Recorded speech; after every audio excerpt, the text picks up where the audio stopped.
if a company's not mature and it's one marketer that's great at selling themselves and they just shove everything over to the Philippines and there's no process in between, you're crossing your fingers hoping that your marketing's going to work.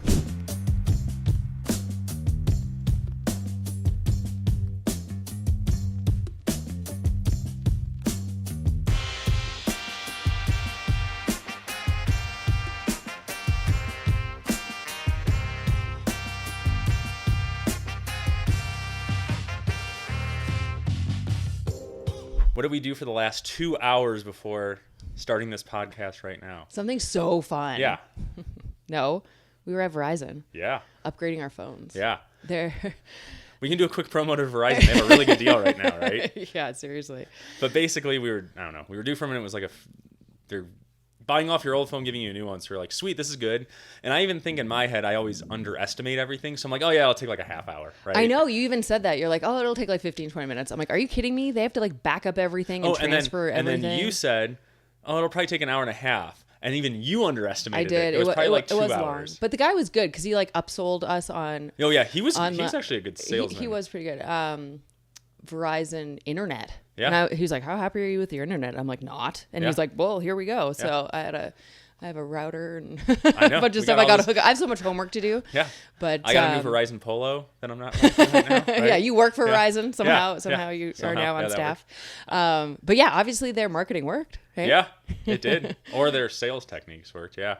But yeah, no, they just bugged us with, it was all those text messages they kept on giving us, right? And I was like, and then it kept on reminding me because I was like, okay, maybe I'll do this. And then like 3 days later, they're like, hey, remember to do this. And then they would change their offer too. And it would like get better and better every time. And I was like, oh yeah, this actually worked. I was like, now we need to do this. Yeah. So, well, they're a $1 billion company. So they got the good techniques down. I guess so. No, but I was thinking also on a different aside.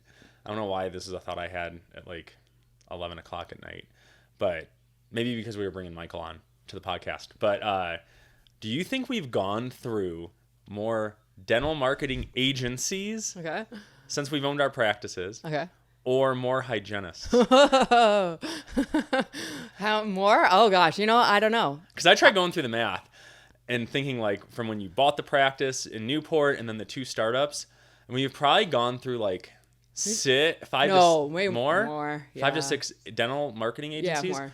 Okay, let's say 7, right? All right, and then with hygienists. Yeah, hygienists have probably been a little more. So I think hygienists are still, they're still the bigger problem, not dental marketers. that is true. Not the worst. So anyways, we wanted to bring Michael on, who's with Wonderist, right? Oh, yes. Who we've gotten to know, and just kind of go over just either some stuff within dental marketing, why all of us are always confused about if our marketing is working, why we all tend to go through like a ton of dental marketers, right? And just never really, I don't know. I feel like a lot of people just never really feel satisfied. And it's probably because we don't like understand a lot of it too. No, it's the same thing. It's like the hidden island where all those hygienists are. It's like, where's the hidden island where that like good dental marketing company is? Because I feel like that's a common thing you see, right? Is everyone's like, I figured out I figured out my insurance verification stuff, or I figured this thing out, but like I still don't have a good dental marketer. I know, right? And then someone that has good, a dental agency that they use, you're like, who they use? And you're like, I don't know. Yeah, I'm not telling you. Yeah, I'm like, damn it, like, come on. So yeah. All right, thanks for coming on, welcome. Michael. Yeah, thanks for having me, guys. Nice. Well, yeah, I think we should unpack it. Let's answer our first question. Why do you think there's this big stigma with dentists? Is just like, they can never find a good dental marketing agency, they feel like it, or they feel like they never get the value and they always keep on switching? Yeah, gosh, man, it's not even lunchtime here, and I feel like I should have poured myself a glass of whiskey for this conversation. No, it's a great question, and I think where I like to start is, dental marketers and dentists really aren't that different, right? If you think about it, and you were to go out on the street and you were to ask the average person what they think about their dentist or dentists, you hear a lot of similar things, right? People will say, well, I'm frustrated. I feel like that guy drives a nice car and he's always trying to sell me something. And, I go to one dentist, and the dentist I had growing up said I never needed fillings. But then I went to a new dentist when I moved to a new town, and they said I had 10.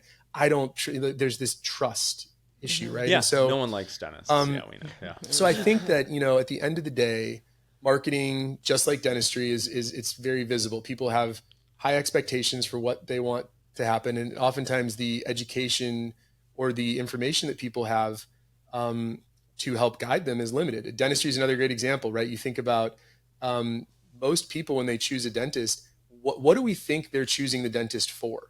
Are they looking at hand skills and margins and accreditations, or are they looking at the way the office looks and the way the front desk makes you feel? And, oh, they had a nice website, you know? And so similarly with marketing agencies, I think it's really hard for dentists to understand and ask questions to really understand the difference between different agencies. So, you know, you can go to one trade show and someone says, oh, I'll build you a website for $200.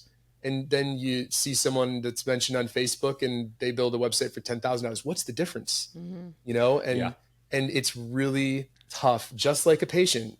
It's really tough for a patient to appreciate the margin and the hand skills and the work and the material. And let's get into biomimetic, you know, like how we're building tooth structure. A patient's like, you lost me at you just lost me on that too. I don't even know that. But no, I get what you're saying. Yeah, absolutely. Good point. Yeah, and I think you're right. Like that all makes sense. I think that is a big challenge, at least with us, is you know, you don't know what you don't know. So we come into it and it's so easy for, just like if we're a dentist talking to a patient, right? Like patients don't know if they're getting a good dentist or a bad dentist, right? They value it on like, did it hurt? Was it pretty efficient?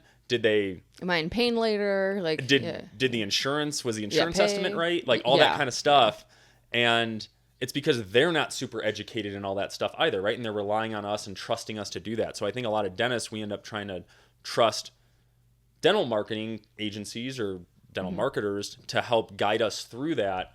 And then I think the same thing that happens in dentistry, right? There's good and bad dentists, there's good and bad marketers, and there's marketers who are good at marketing and maybe not good at, when I say marketing, they're good at selling marketing, but maybe not good at marketing, right? So and then we don't know how to track it. So then we're just like, I mean, I don't know. He's telling me it works, so I think it works, right? And you can just make the numbers fit. Yeah.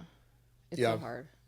Yeah, it's, I think, you know, at the end of the day, the best advice I can have just to kind of get into that sort of evaluation phase is, you know, I think it's funny how in our own businesses, we clearly understand the cost and investment that it takes to produce good work. So for example, if I were to say to someone, hey, I can place a full implant for $500.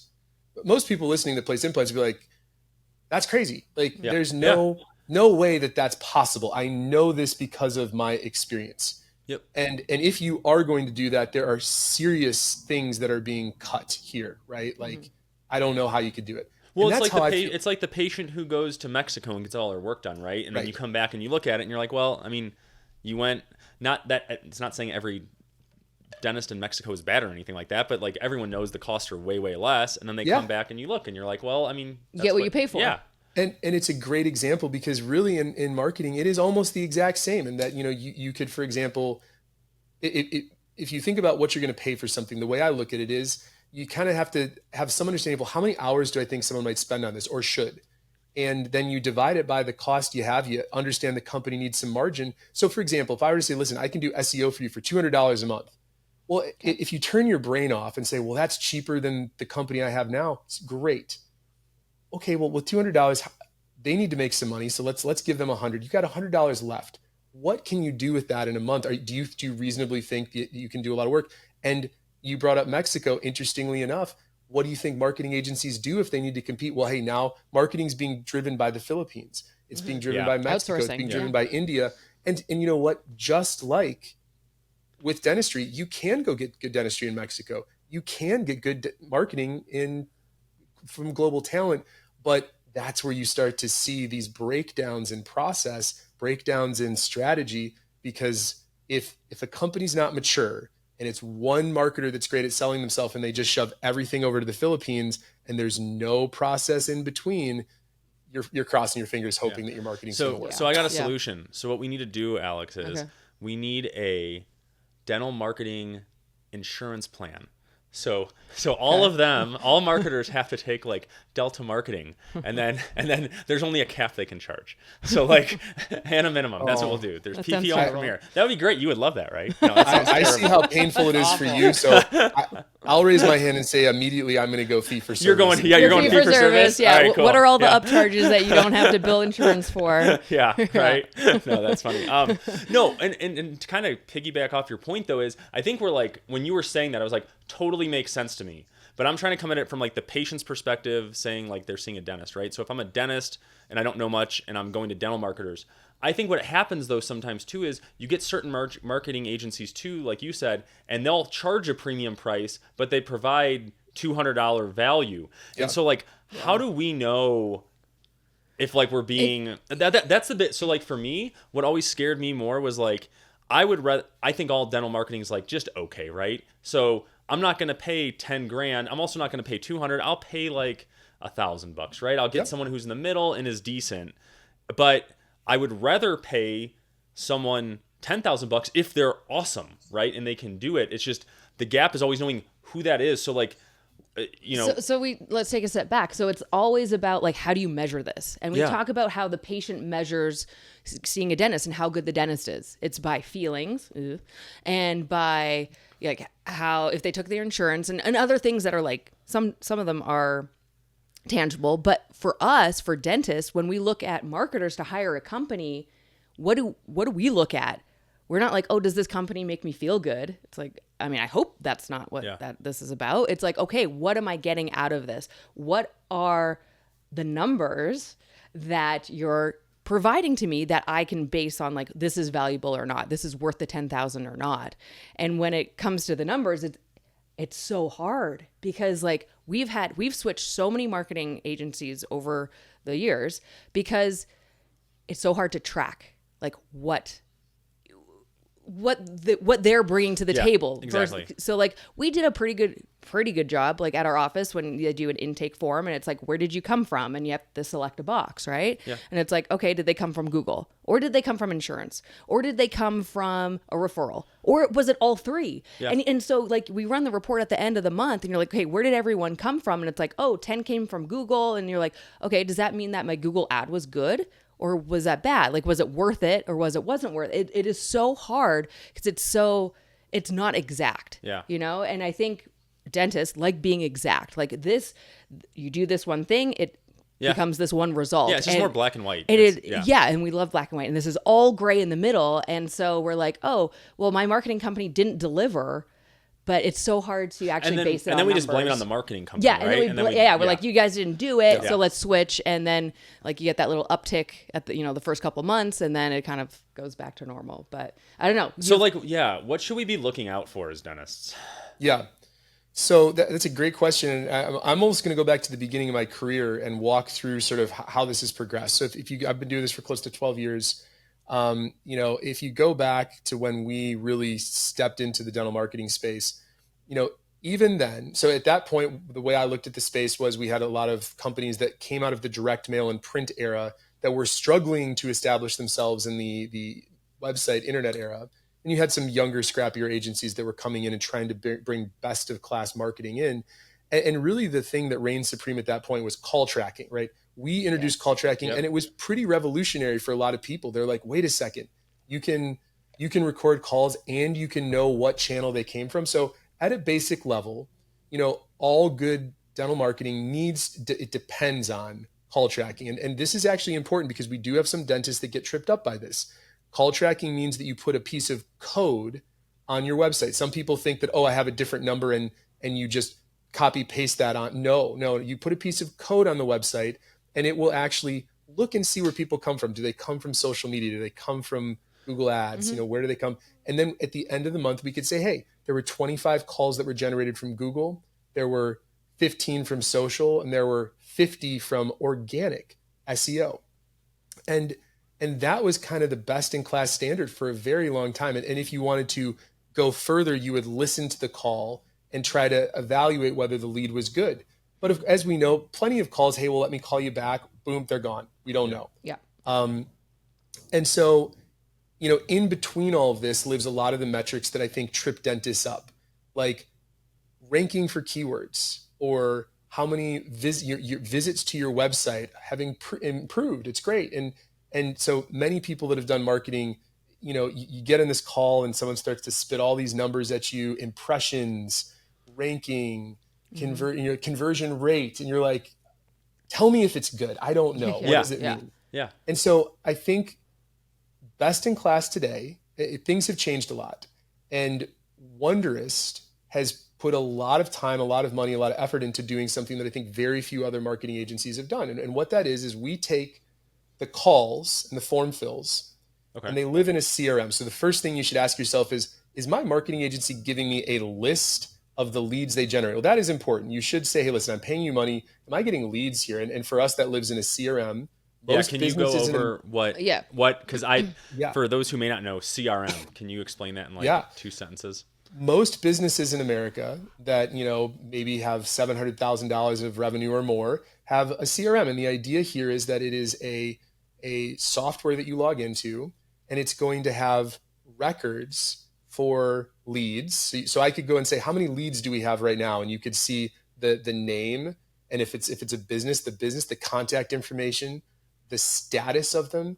And then you can also see your customers kind of in one place. And so these CRMs are a place to manage your pipeline and to communicate with people. So if I was a lawn care business and I had an ad in the local newspaper and people would call in, but they're not customers yet, I would see all the people that have said, I'm interested in lawn care in there. And then my team could engage with them. And I could know how my marketing is working. Yep. And most dentists, if you say, well, do you have a CRM? They say, what are you talking about? Well, I've got a PMS. I've got it for my patients. That's great.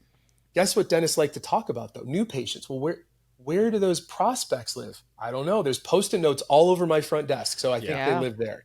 Yeah. Not great. So what we do is we take the calls, we take the forms, and we put them into this list. Picture a spreadsheet. If someone hasn't looked at this before, it looks like a spreadsheet that's got everything listed out. But it's a step forward for me to, at the end of the month, say, hey, here's your CRM. Here's the leads we generated. We still don't know what happened to them. So there's 2 things you can do. One is a human being, someone at the front desk, can export a list of the patients you have, and they can export the leads, and you can try to compare and say, what happened here? You can try to forensically figure it out. It's a lot of work. Sounds like a lot of time, a lot of work. Paying someone more money. Well, yeah, and you're probably you're tasking someone with that job who probably doesn't have the skill set to be able to do it or never learn that. So that's the biggest issue too. Yeah. Well, other things come up, right? Like, where does this fall on the list of priorities when you've got insurance verification, a new patient that's pissed off, and a walk-in at the end of the day? I was supposed to do it, but I didn't get to it. Yeah. Yep. Right? Exactly.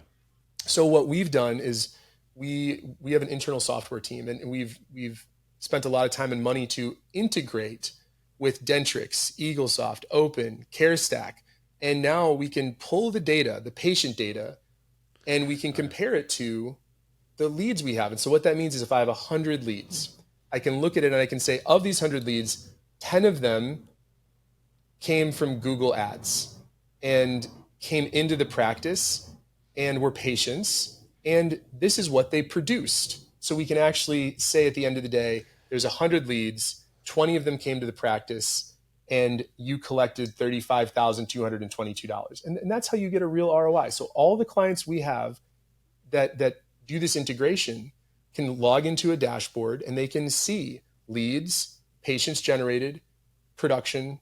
It's all right and then there and then like you said, if you wanted to be, because Alex and I just inherently don't trust people, Alex more so than me, but like you can at least, like, my point is, you provide that, but we could actually go back and verify, right? Like, so when you have doctors who are just like, I don't trust you, just like with patients who are like, I don't trust this dentist yet. Like, we at least know you have it set up so we can verify that, which I think is good. So just so all of us know too, right? Like, dentistry is just a lot of small businesses, mom and pop shops, right? And I would even argue a lot of DSOs don't have their stuff together as much as they should, right? So what you just described though, is that what like legit bigger companies do, and like we just don't really do that in dentistry? That whole concept of having a CRM, having it built out, being able to see all that, and that, like, that's how you should track, and that's how, like, if you worked at, I don't know, Whole Foods, or you worked at like Pepsi or something like that, like they use tools like that. Most certainly. And I think one of the things that has become a challenge for dentistry is most other businesses, so like there's mom and pop, Main Street, we do $100,000 a year businesses, they're using a pad of paper. Yep. But as you progress into that $700,000, million and beyond, most of these businesses at some point are going to try to develop some degree of of sophistication, automation. And the advantage that they have over dentists is they're typically going to use a widely accessible standardized product. So it could be Salesforce, HubSpot, yeah. Zoho. And what they do is they have one software that does all these things for them. It manages the leads, it manages communication, it manages customers, it manages billing. And the issue with dentistry is that dentistry, these PMSs, they start when the patient comes in the door, and they have not created space for the lead tracking part. And so that's where there's this challenge that dentists have. Yeah, they were built, a lot of them. I mean, I feel like there's new PMSs coming out trying to do that. They are. But like a lot of the ones that are really established were built, 20 plus years ago. And so it just wasn't like that. You didn't have consolidation in dentistry. You didn't have DSOs, private equity coming in and like trying to like make it more of like a business. Well, yeah, because like in some of our other businesses and stuff where we stepped away from dentistry and like looked at like what do actually other businesses do, and it's like, holy crap, like we don't do any of this stuff in dentistry. Oh no, it's so like, far behind. It is so far behind, and it's like, oh, you just implement a couple of these things and like you can kind of catch up. But like I was always on my staff at the beginning, like you miss a call and like call them right back. Oh yeah, like do not wait, kind of thing, and I think that would be a great idea to integrate it into a PMS so that it's all there and they can act on it right then. They don't have to wait till the end of the month when I tell them, hey, run this report on, who's coming in or whatever. And then they're like, oh, I should probably call this patient. It's like, yeah, well, they probably called 8 other offices and they're already someone else's patient right now. It's like, call them immediately. Well, and I think too, the other issue is like dentistry has extra layers of like subsidy, right? Like there's insurance, right, that you have to deal with. You have to deal with HIPAA. There's a lot more stuff than if you were just opening up a gym, right? And you were just, I capture leads, I have the name, I can see how much they produce or how much I get from them, and that's fine. I think like the challenges in dentistry, there are more of those layers though. Like you have to deal like, there's just more complexity as a small, dentistry's got to be one of the most like complex small businesses there are.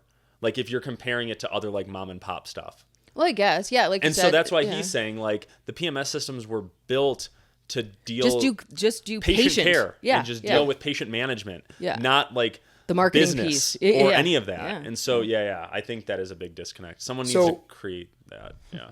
One other big thing to recognize, and I think this is going to be one of the things that creates confusion over the next couple years. I think Wonderist and there's probably some other agencies like us that really do value saying, listen, we got to quickly get to ROI. And it's selfish, guys. Like, honestly, my belief is for most dentists, if I can look at the leads I generate and I can look at, the patients you have come in the door, I think we'll usually overperform what you think we're doing if given the real data. But here's a critical thing to think about. There are companies today that will say, well, we integrate, we do this. And what they do is they literally connect to your PMS and they look at what your front desk and the patient say in the form and say, okay, cool. So let me tell you how many new patients you got last month. You got 25 new patients last month. And they self-reported that Google, insurance, word of mouth, we're good. And here's a critical thing to think about. This is at the core of a huge change that needs to happen. When someone writes Google or internet, it does not help you understand how to spend your marketing budget, right? Because they could have found you organically, right? They could have found you through an ad, or we know, like, I hope my mom's not listening to this. If my mom was listening and she found you on social media, she might put Google. I don't know. Yeah. And so it doesn't give you really any information on that. Alex loves bragging about herself. So make sure to check out her newsletter, Just 2 Minutes. It really only takes 2 minutes, and that's coming from someone who don't read good. It's packed with solid tips, a little sarcasm, and at least one not so subtle dig at me. All right, let's get back to the episode. And I want to go one level deeper because this is the one that I really think about. What about our patients that say they're referrals? Oh, my friend sent me over here. Well, listen, I have had conversation after conversation with clients. They'll say, hey, listen, I don't think marketing's working. And they'll say, look at all these referrals. And then I'll go to the call tracking. And we'll look at the calls. And lo and behold, there's a name in there that says, referred by so-and-so. But if you look at how they got here, they searched for best dentist Point Loma, which means Yeah. they were opened. They were Yeah. open to finding a different dentist. And here's Yeah. what I think happened. Best dentist Point Loma, they look down the list and they remember. They remember Yeah. that their friend recommended Yep. someone. And so, Yep. as a dentist, that's what you have to ask yourself. You could say, well, it says in my report, I didn't get them from Google. But you need more sophistication to say, boy, if you weren't paying for that Google ad, you would have maybe run the risk of missing that patient. Yeah.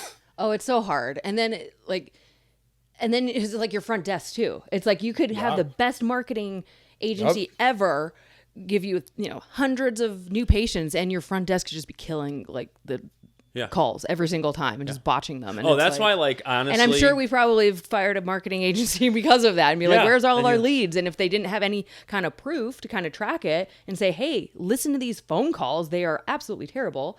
I mean, what else can you do? No, and I mean, that's part of the reason too why, and I guess we can talk about it later in this conversation. Our favorite conversation? Yeah. Our favorite topic right now? Is within AI. So like at some point what I would do is, if it were me, like once I think like AI gets better, is you have a good marketing agency and then you can probably train an AI receptionist to be able to ask the right questions and do things the right way to remove human error. That's just my thought. That's probably what I would do. Yeah. Like at some point, if that technology got good.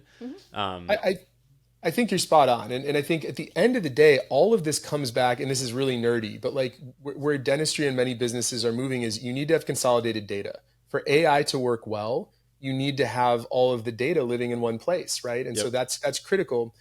I believe what we'll see happen is you're going to see, top front desk trainers in the country ultimately release front desk bots, versions if of you will. themselves. Yep. Yeah. And there'll be more expensive and less expensive versions where you could pay $500 a month to have like the perceived top one. But there is a problem.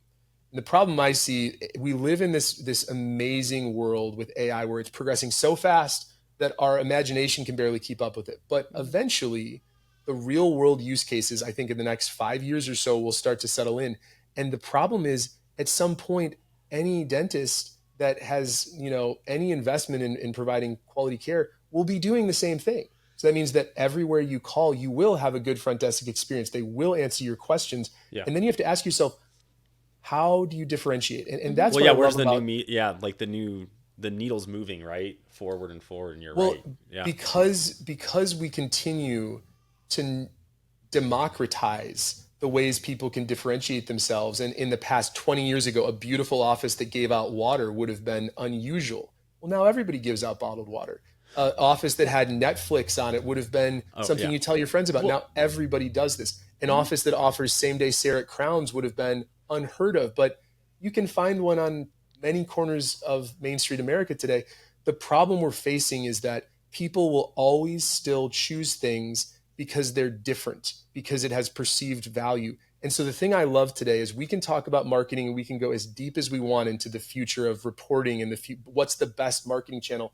But I always go back to Mad Men. I love that show. And if you think about it, much of Mad Men is about posters, billboards, print ads. And what they were the masters of is they were the masters of taking a few words and making people feel something, inherently perceive something was different.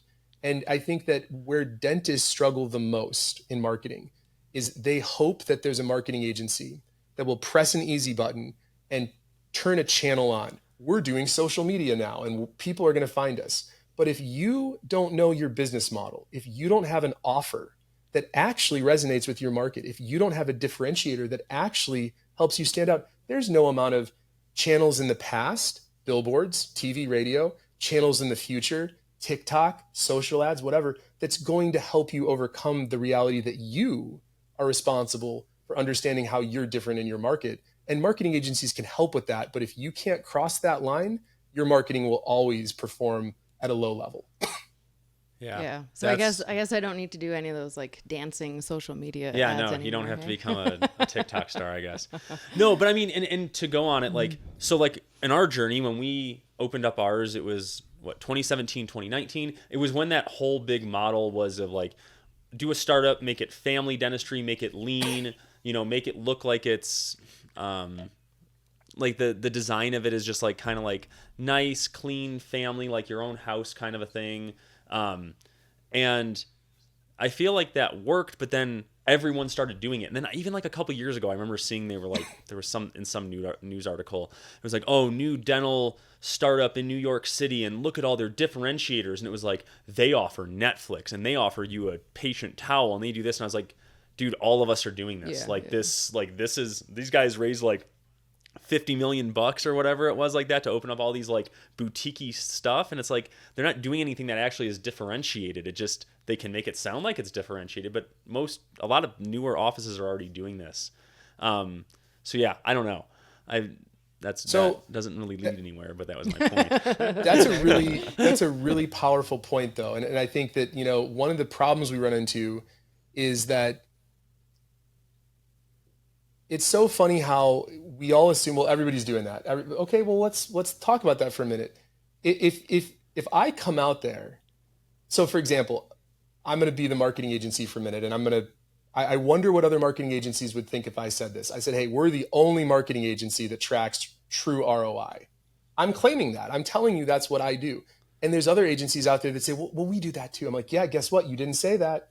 You didn't wear that on your sleeve. Yeah. That wasn't the mantle you put forward. I think that's where sometimes dentists fall into this, you know, Main Street business mentality of they almost push back on marketing. We know, I remember when I first did this, I would talk to dentists, say 50 years ago, if I did marketing in the yellow pages, I was put on my dental school's wall of shame. That's how close we are to marketing being a taboo thing in dentistry. It still is in some senses. And so the point I'm making is it's okay to take something. I love this example in full arch marketing, right? If I was to say we have an in-house lab, what does that mean? Well, we do our crowns in-house, we do all this stuff in-house. We are unique. We have an in-house lab and we can control our costs and control quality, so we can give you better quality at a lower cost. That's what makes us unique. How many dentists just heard me say that and say, me too, man, that's not unique. Well, guess what? You didn't wear that on your sleeve, and you didn't say that's what I do. Yeah, that is true. That's a good point. Yeah. So what about two? So I don't know if it, like, you know, I feel like we've been out of the game a little bit with like what's worked with marketing and not having, like, you know, partner with the DSO and all that stuff. But I've seen it come up more on like Facebook groups recently. We did like the postcard, and it was the new patient special, and it was the emergency exam, right? And I feel like I always kind of knew this, but I just let it go for years and years, is the emergency seemed to work well, right? Because you bring someone in, they usually have to get something done because they're in pain. So like you bring them in for a low cost, and then it's like, hey, well, you need to get your tooth extracted, or you need bone graft or any of that. And it ends up becoming a good ROI on that. With the new patient special though, because I think we were like $88 or whatever, that patient, when we would run reports and look at and say, even just with an open dental, right? And it would say, all right, you saw this many patients, they came in on the new patient special, and this is how much like revenue you produced or how much production you did through them. It was always the worst because the conversion rates were way lower. I could never get those $88 new patients to like join my membership plan. They came in because, like, I have to remember, they came in because they're the patient that probably is price shopping everywhere. And so I would sometimes get discouraged because I'd say, oh man, you know, we got this $88 new patient special. They're going to come in and get all this stuff done. They probably haven't been in for a bit. And then they would never get any of the treatment, right? They would just want to come in for a cleaning fast. And they, like, half of them need SRPs, and then they don't have insurance. So you tell them it's $1,000 cleaning, and they're like, yeah, I'm not doing that. So what are your thoughts on that type of offer? Yeah, it's a great question. I think that, you know, I look at our own business. When we first started, you know, and no one had any reason to trust us, one of the primary ways that we found business is we were the most affordable. We'd come in and say, hey, we're gonna do amazing work at a really low rate, and you know, you're hopefully going to have a great opinion of us, and you're going to leave reviews and tell people about us. That's not a sustainable business model. So we started there, and then as we grew, we raised our prices, and we figured out which customers were good and which ones were a pain in the butt and wasn't a good fit, and we arrived where we are today. So I guess what I'm saying is, I think that offers have a place. The problem is oftentimes dentists, again, because they're not trained from a business perspective, what happens is they'll have a friend that does an offer, or a DSO they worked at, and they'll say, like, well, I have to have an offer. So they bring it in, they have an offer. And then That's exactly they never what we change did. it. They never change it. And so for me, when do offers make sense? If you're a scratch startup, unless you have phenomenal differentiators or you have phenomenal demographic targeting and you're the only practice in an area, you likely need to compete with price first. And you also need to accept that many of the patients that come in will not be forever patients. But what you want is you want, one, to be able to create systems for your team and have people come in. And two, you want reviews, you want reputation, you want to start finding some of the good ones. Yeah. So you got to be prepared to change strategy. And then what comes after that? Well, I love talking about wine, right? Here's the thing. If you like wine, if I go to the store and I'll tell you I like wine, there's a $15 bottle, a $35 bottle, a $75 bottle, and a $200 bottle. And I'm going to have a dinner with some friends that like wine. Which bottle? I'm not going to tell you anything more about them. Which one do you think I should buy? Yeah, you're going to buy the more expensive one. You're not going to get Mums, right? But so this is a great thing for dentists to think about, right? Because why do we think the only way to a patient's heart is to be the cheapest? That's not how we live our own life. I would ask many of the dentists listening, what car do you drive, right? Do you drive the cheapest car because that's the only way people make decisions, right? No. Many of the people you want to attract, actually, if given no information, would choose the more expensive thing because they perceive it to be better. And so the trick is you now have to give people a reason to believe that you are better. And that's often where, again, I love the conversations with dentists. Say, I want to do more implant cases, but I don't want those price shoppers. Of course, they're going to ask me about my prices in 2 seconds because price does matter. Right. Yeah. And then you say, well, great. What kind of patient testimonial videos and before and afters? Well, I know I should be taking before and afters, but I just, I bought a camera, but I never know. Okay. Well, why is someone going to choose you over this other place that's more affordable? That's a hard question to answer. Well, I mean, and I get it from your guys' perspective. Like, I just thought of this. It's almost like if us as the dentists are like people who are like, we want to get in better shape. I want to get jacked, right? And you're the trainer, and you tell me, okay, well, like, what are you eating? How much are you working out? How are you doing that? Oh, well, I just don't have a lot of time to do, like eat really healthy. It's kind of expensive. And, I'm so busy with other stuff. Like, I don't really do push-ups. I don't know if I can do all that. Then you're going to come to me and say, like, well, then don't have the expectation that you're going to get jacked. Right. Like, and so I feel like that's the disconnect a lot of us dentists have is we want it done for us and not to put any of the work ourselves. Like Michael said, it's just like push that magic button and it's like, it's all good. And unfortunately, that doesn't exist. Well, but then like we don't see it because I don't know if it's our ego. It's like the patient probably wants the same thing from us too, right? They want to have a magic button pushed, and they want their crown to be done in 5 minutes, and they want it to never hurt, and they want it to feel fine and be perfect and easy. And they don't understand that that's not how it works. Guess what the patient also has to do? They have to not like continue to bite on ice all the time. They have to not like grind their teeth all the time. They have to change their habits if they want to be healthy. And so I think we get in that same. It's just like the roles are reversed, right? Like we're the patient in that scenario, and we become that asshole patient to like the dental marketing or like any other agencies we work with, right? Well, let me ask you this. So if you were to see a large group practice in your area, one that has 100 locations, and you were to see them put a new patient special offer out that was $65, how would you perceive that working out for them financially? What do you think's going on there? Like what when like with the business so like itself, when like I don't know, so we're in Colorado, there's a ton of like PDS offices, right? And they are known for like they put it on like the side of every freaking like building, right? Like they do hard marketing with that. Is there $59 new patient special? I don't think that's changed in years. Maybe they upped it a little bit. If I think about what you said, you're saying, listen, I tried that. The patients do come in, but they're not good value patients. So why is PDS doing that, and what happens when that patient comes in for them? I mean, what do I think they do? I think they just upsell them on a ton of other stuff. Right. Yeah. So what I'm getting at is that and this is the important thing about offers, you need to understand where you fit in the spectrum. PDS, we can disagree or agree on the ethics or the how they're approaching it, but they're saying business wise, we can afford to have people come in at this price because we feel, and I'll say it the way they'd probably say it, we feel there's enough dentistry that's going to walk through the door, and our team is talented at communicating this dentistry to them in a fashion that, sure, we'll lose on a couple, but we're going to find a couple $7,000 cases, a couple $500,000 or $500 cases. And I think that's the problem is most dentists don't think about things in that way. They'd say, well, my friend does a $99 new patient special offer. The patients come in and I'm going to complain about it. It's like, well, you should have a system just like PDS does if you're going to take that approach to communicate strongly and clearly to a patient about what they need to do and have good follow-up. I bet you the other problem is you put a case in front of someone, say, hey, listen, this is what we should do.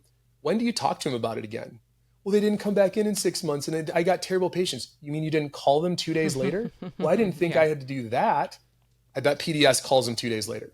Yeah. Yeah. Yeah. Okay. We all know Eric has been bugging me to do this podcast for over a year and a half. So do me a favor, make him feel validated, and share just a couple of dentists with a friend. He needs to be liked so it'll make his day.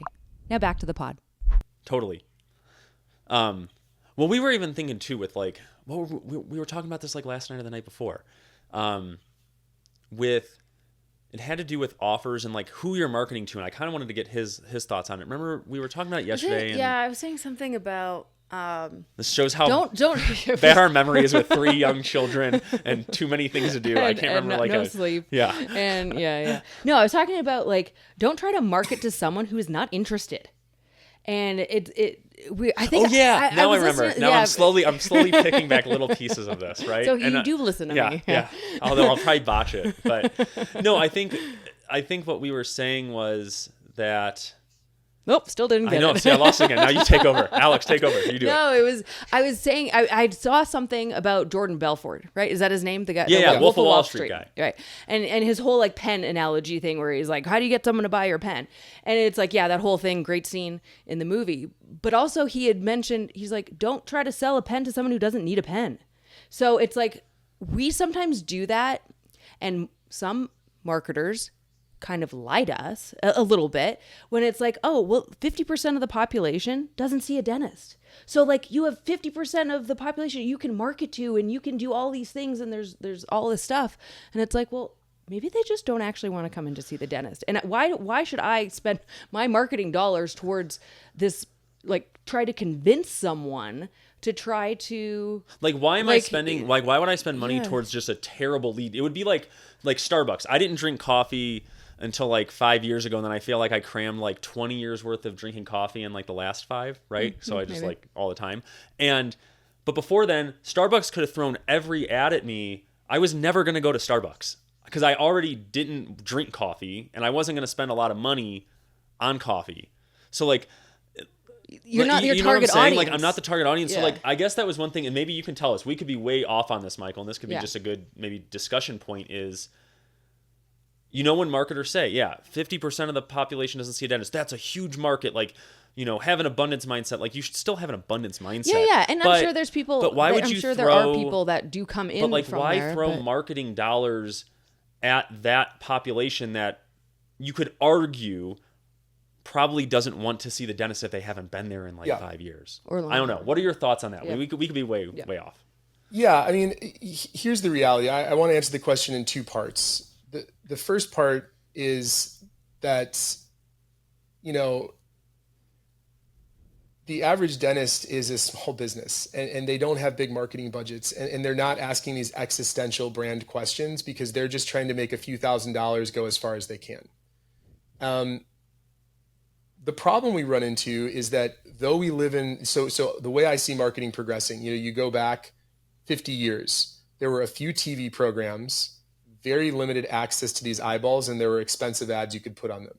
Then there were magazines, newspapers, billboards, and radio. And at that point, you could really only distinguish audience based on people's interests. So someone likes this channel versus that channel. Someone likes this show versus that show. And that's it. And then we've progressed now to this digital age where you can start to literally find people based on their searches or their interests. And social media has created this incredible world where it's basically the same concept as a newspaper, but it says, what if I could customize the newspaper and the ads based on everything about you, your age, your gender, your interests? Amazing, right? Yeah. So, but at the end of the day, you know, the thing we always run into in dental marketing is I'm getting Medicaid calls. Well, you know, if someone has dental needs, it's really hard to distinguish between someone that, you know, might have Medicaid or Medicare and someone that doesn't. And you're going to get low quality leads inherently if you do marketing. You cannot avoid it. There's going to be people. That's true of every business. There's window shoppers, right? That's true of every business. But I want to tell you a quick story because I think it's interesting. So Nestle, you guys heard the story about Nestle bringing coffee to Japan? No.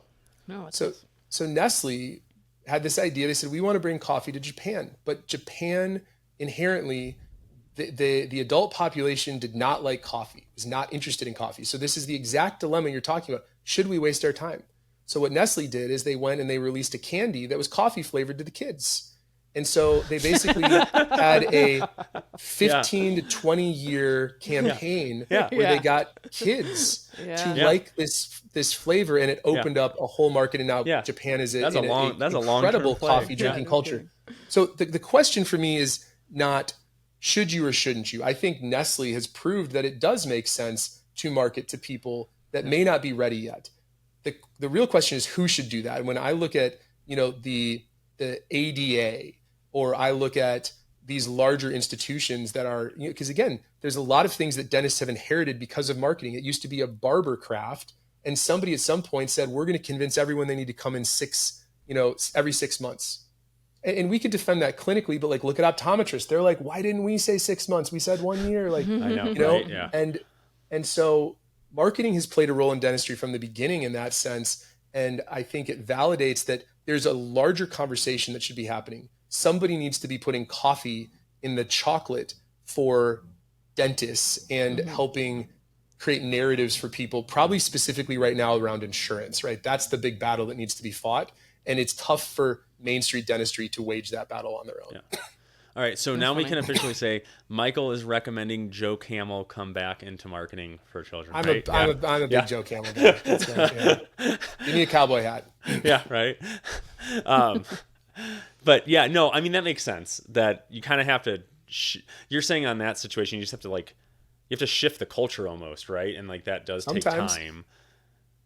But that doesn't necessarily sit on the shoulders of our little office, Well, the best dentists have done that. And if you think about it, there's a lot that changes in dentistry quickly. We've really in the last 20 years seen a couple changes. We've seen a change from the clinical dentist to the entrepreneur dentist. That may not be quite as patient facing, but patient facing, we've seen a huge battle being waged between dental specialists and endodontists, people that used to say, hey, listen, the general dentist, you guys do the cleaning and you're going to give them to me. And the entrepreneur dentist that says, hey, I'm curious, I like these other cases, I'm going to place implants, or I'm going to do this work.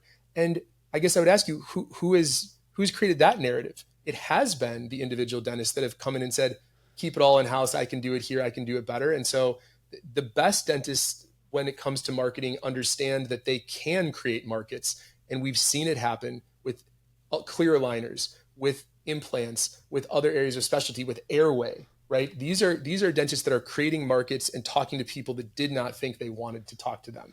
And I would think too, with all the clients you guys work with, is the most profitable practice the super GP practice that just does everything and keeps it in-house?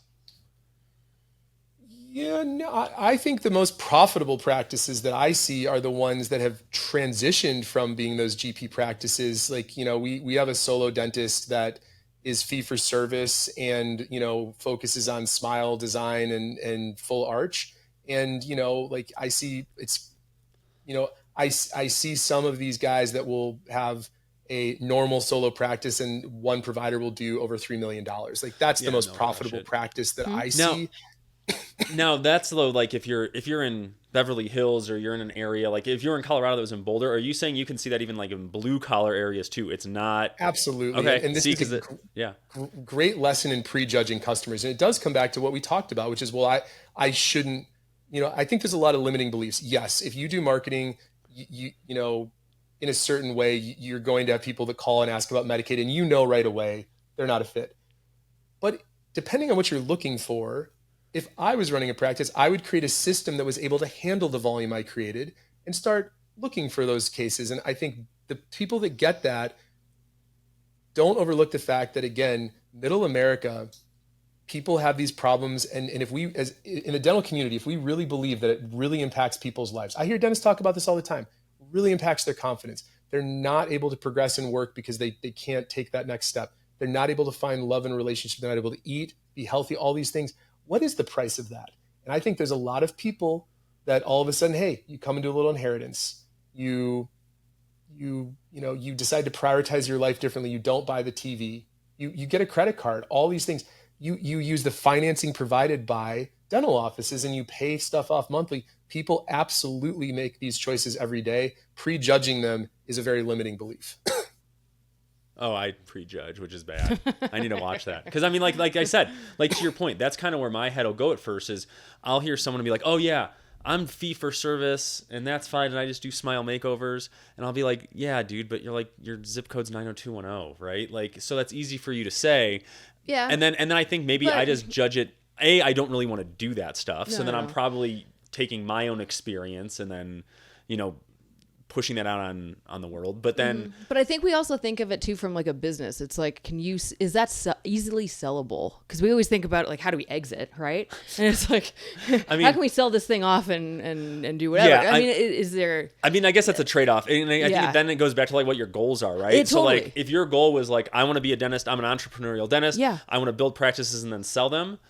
I would argue that it's probably harder to sell an asset where it's as reliant on you as the provider versus Totally. like, because that's what 1000%. DSOs buy, right? And that's why DSOs will buy associate-driven practices or ones where there's not as much issue. But if we weren't talking about that Yeah. and we were just saying, what's probably the most profitable? Yeah, and I mean, no, that's good to hear because like I said, in my head, I always had that belief that it's like, yeah, everyone can talk on social media about how they're just doing smile designs and makeovers, but I assume that they're always just in these really rich places. But if you see people that can do it in All over the country, every state. Yeah, we could point to a dentist in every state that's doing this stuff well, and I think in surprising areas. But, at the end of the day, you brought up Jordan Belfort, right? And there's that other scene in the movie, one of my favorites, where he sits down at the penny stock company, the pink slip company, and he puts together quickly what everyone else missed. And he is calling people in Middle America. He calls that guy and says, hey, Aerotine Systems, I've got this deal that just came across my desk, and, would you like to put in $10,000? And I guarantee you that the implication of that movie is no one had ever asked anyone there to spend $10,000. It's 500 here or there. And yet the guy says yes. And so I think it's unsettling because Jordan Belfort clearly had this ability to sell people things that should not have been bought. Yeah. But it does reveal to us that people can say yes. And if you're ethical about this, there is some obligation at some point to say, listen, I'm going to be persuasive to you. Your life will be better. And let me make the path easy. And I think for me, the best advice I'd have there, though we're taking a little aside here, is have great financing and really encourage people to understand the investments. Like, hey, for $400 a month, you can get your life back. Could you cut $400 out of your expense a month? And some people are going to say yes to that. They're going to find a way. Yeah. Yeah, for sure. Yeah, that's a good point. Well, I think we got a good conversation on everything, Martin. Now I feel much more comfortable about dental marketers. No, I appreciate it. It helps. Because I do think it's a big problem that a lot of us have, and it just doesn't solve everything with it, but I think it just helps open up the conversation more about marketing and maybe some of the reasons why. Maybe we've gone through like 10 of them. But like you said, it's probably a mix. It's just like with dentists. You get good ones and you get bad ones. And ideally, the ones that have had longer staying power and have been around longer, you assume that, it's probably because they've been better, right? And I feel like we see that in a lot. I feel like a lot of like the dental marketing companies we've used, if I were to look them up again, they probably don't exist anymore. Yeah, you're and probably so right. it seems like, I don't know if that's a thing that happens, Michael, in your industry, is there's a lot of that just come in and a lot that leave really fast. But that's kind of the experience we've had. The inherent problem with marketing is that people that start marketing agencies often are good at marketing themselves, right? And so you can pretty easily be one person that decides to start your own company and make it feel bigger. And so I think that's the side of marketing that I really dislike when there's, and again, we do know the space well. We have a lot of friends. There's a lot of good agencies, but we do observe companies that do not behave ethically. They don't represent themselves correctly. And so that is a hard part of every industry. And I think the best thing you can do is to really try to understand the business, see who works there, like, hey, I'm talking to you. Who else is here? Do you have an office?